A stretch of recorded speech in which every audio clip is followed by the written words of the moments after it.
Karena itu polisi menurut Komnas HAM itu adalah organisasi yang paling banyak dilaporkan terkait dengan pelanggaran HAM, hak asasi atau HAM atau hak asasi manusia. Ya ini kan sebenarnya bagian dari menjemput bola. Menjemput bola terkait dengan keinginan mereform institusi kepolisian. Polisi itu kan DNA-nya itu ya tadi itu M3 itu mengayomi, melayani dan melindungi. Itu paling penting itulah fungsi kepolisian hadir daripada personil polisi.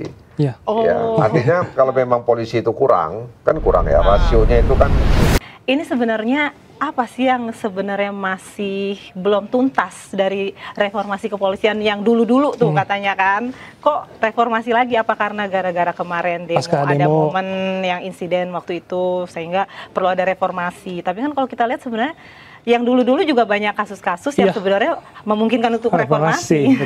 Gimana nih Bang? Ya sebenarnya kan istilah reformasi yang disampaikan oleh banyak pihak itu kan intinya ingin perubahan, ya mengubah perilaku terutama, ya agar polisi itu bisa mengayomi, melindungi dan melayani masyarakat kan begitu.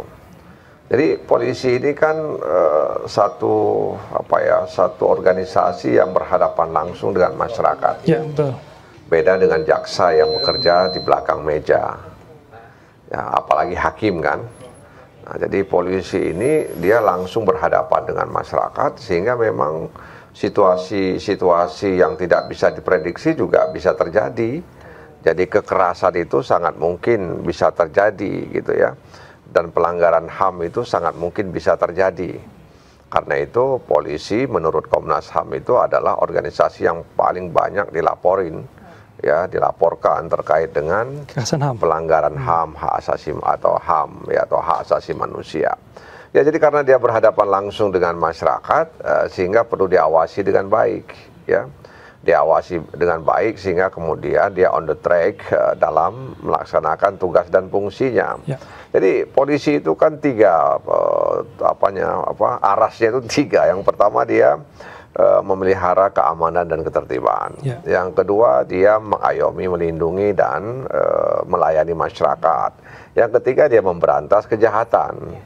Nah, jadi yang ketiga ini yang barangkali sering terjadi potensi kekerasan ya pelanggaran HAM ketika dia melakukan upaya-upaya paksa ya apakah itu penangkapan, penahanan, penggeledahan dan lain sebagainya. Nah, karena itu memang polisi ini ya yang karena dia itu berhadapan langsung dengan masyarakat, maka mereka perlu dibekali dan pembekalan itu sudah sering dilakukan sebenarnya. Ya, pastinya, Pak.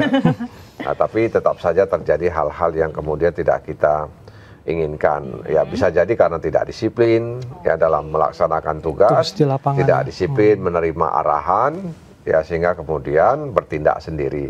Mungkin itu yang terjadi ketika misalnya salah seorang pengemudi ojek online bernama Afan itu yang kemudian ditabrak dan dilindas, ya mungkin karena dia tidak patuh atau tidak mendengar arahan dari pimpinan, gitu ya, sehingga dia bertindak sendiri dan kemudian ada kekhawatiran yang besar sehingga terjadilah pelanggaran dan pelindasan tersebut. Oke, baik, Bang. Nah ini sekarang ini kan ada dua nih, Pak. Ada tim reformasi bentukan ya Palsu Sigit dan ada komite reformasi. Nah, apakah memang dibutuhkan keduanya nih dan apakah nanti nggak saling tumpang tindih nantinya gitu? Ya ini kan sebenarnya bagian dari menjemput bola, menjemput bola terkait dengan keinginan mereform institusi kepolisian. Jadi mereka juga sadar bahwa upaya-upaya yang mereka lakukan selama ini ternyata belum dirasakan oleh masyarakat, ya. Dan memang hasil survei terakhir dari satu lembaga survei, memang ketika ditanya apakah mereka punya pengalaman buruk, ya, saat berinteraksi dengan polisi, ya mayoritas 66,sekian% itu mengatakan pernah punya pengalaman. Ya, termasuk Fitri, Bang. Termasuk juga kan. Pengalaman buruk itu misalnya ketika urusan lambat direspon, lalu ada pungutan liar, betul, Bang. Dan lain-lain sebagainya. Ya, Jadi mereka mengalami ya pelayanan yang berbelit-belit ya. Kemudian juga tadi itu ada pungutan liar dan lain sebagainya. Jadi tapi memang dari survei itu juga ada satu harapan bahwa 80% ya responden itu ketika menjawab ketika ditanya apakah mereka punya keyakinan bahwa polisi ke depan itu akan lebih baik, mereka punya harapan seperti itu. Dan mereka berharap ya agar polisi ke depan itu lebih humanis, kemudian tidak melakukan tindakan-tindakan yang menguntungkan diri mereka sendiri ya. Jadi itu masih ada ya. Jadi harapan itu ternyata dari masyarakat masih ada. Nah, itu kan harus ditangkap dengan baik ya. Bahwa masyarakat itu masih menginginkan polisi, karena apapun ceritanya mereka kan berurusan dengan polisi. Semuanya kecuali polisi tak ada lagi, ya kecuali polisi tak ada lagi di negerinya. Mungkin mereka tidak berharap, karena polisi itu ada dan itu adalah amanah daripada konstitusi dan juga undang-undang, sehingga polisi itu ada dan mereka pasti akan berhadapan dengan polisi. Nah, karena itu mereka punya harapan besar agar polisi ke depan itu lebih humanis, ya tidak melakukan pungutan liar, ya memberikan pelayanan kepada masyarakat. Itu harapan mereka. Jadi dengan situasi yang tidak baik-baik saja yang dialami oleh kepolisian saat ini, masih besar harapan orang agar polisi ini kembali ke ke jati dirinya. Begitu. Bang, nanti apakah ada arahan dari Komisi 3 Bang untuk mengawal ini, Bang? Ya sebenarnya pengawalan itu kan ya seharusnya harus dilakukan oleh Presiden sendiri sebenarnya, karena dalam undang-undang kepolisian itu Kapolri itu berada di bawah, kepolisian itu kan di bawah dan bertanggung jawab pada Presiden. Ya, jadi seharusnya memang Presiden itu bertanggung jawab penuh juga dengan apapun yang terjadi di tubuh kepolisian. Jadi Presiden siapapun dia, maksud saya tidak boleh lepas tanggung jawab ya terhadap institusi kepolisian.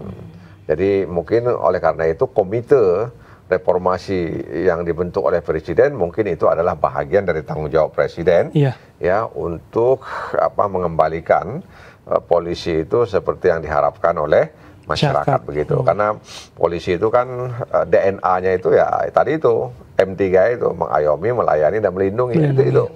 Ya, jadi penegakan hukum itu ultimum remedium, upaya terakhir sebenarnya, ya upaya terakhir. Nah karena itu ketika dia berubah atau berpindah dari ABRI dulu keluar dari ABRI menjadi institusi yang independen, maka kulturnya itu berubah. Harusnya Bang ya. Jadi tidak militeristik lagi. Kultur mereka berubah, tidak lagi represif. Mereka tidak represif, tapi mereka preventif, preemptif. Mencegah. Preventif, preemptif. Jadi cegah dan tangkal. Mencegah dan menangkal. Jadi mereka itu sebenarnya. Jadi setelah mereka menjadi lembaga yang independen, yang keluar dari ABRI, ya kan, dan kedudukannya di bawah Presiden, maka mereka itu sebenarnya lebih banyak melakukan tugas-tugas preemptif dan preemptif tadi itu, ya cegah dan tangkal, cegah tangkal. Jadi jadi dia bisa membaca ya ada potensi-potensi konflik di tengah masyarakat. Karena itu akan mengganggu keamanan dan ketertiban, maka dia langsung bisa memetakan dan kemudian memberikan jalan keluar terkait dengan masalah yang dihadapi oleh masyarakat di tempat yang paling kecil, ya di tingkat desa misalnya kan ada Babin Kaptipmas ya. Nah, jadi Babin Kaptipmas itu seharusnya melakukan tugas-tugas preventif dan preemptif. Ya jalan.